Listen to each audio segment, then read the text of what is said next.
UP Mirzapur Chunar के रनिहार superhit Kumar Suraj Kumar के। और देखल जाओ कि ये कहाँ के ईट भैया हो, कहाँ के रोड़ा लेके, मतलब कौना गीत, कौना मुखड़ा और कौना गीत के अंतरा के एक बना के गा रहल बाड़न आज ये ग्रैंड फिनाले के अद्भुत रात के।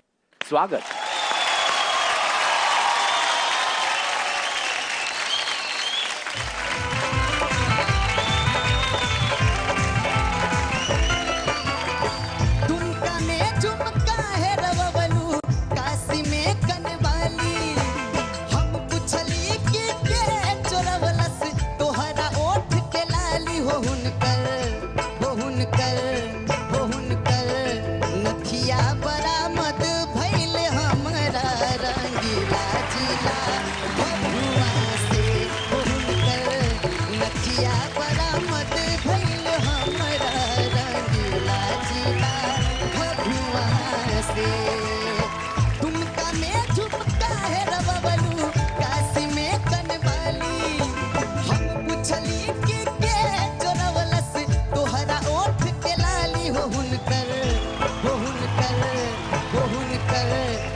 चांद के जोरिया नियन गोर बाड़ू हो तो हर जोड़ ये हुनई खेप जोड़ बाड़ू हो तो हर जोड़ ये हुनई खेप जोड़ बाड़ू हो। तुमका में झुमका है रवलू काशी में कनवाली हम पुछली कि के चोरवलस तोहरा ओठ के लाली हो हुनकर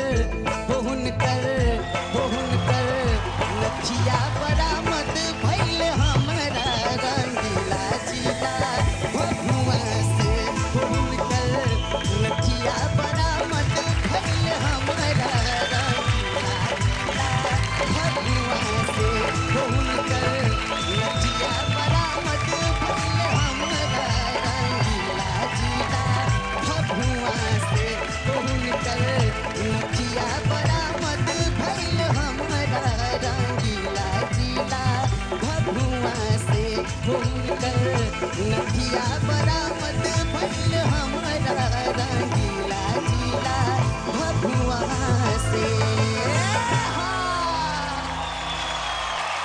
ओहो वाह वाह वाह, ये लड़का के गायकी सूरज नाम सार्थक कह देला ये लड़का।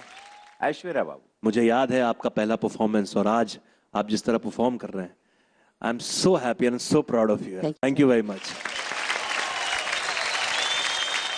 हम जाना था नहीं बिहारो प्रार्थना करा था, उत्तर प्रदेश भी प्रार्थना करा था, लेकिन आज जोन भी जीती, बिहार से या यूपी से जीती अपन भोजपुरिया लड़का, जीती अपन भाषा जी। धन्यवाद धन्यवाद, थैंक यू सो मच। जय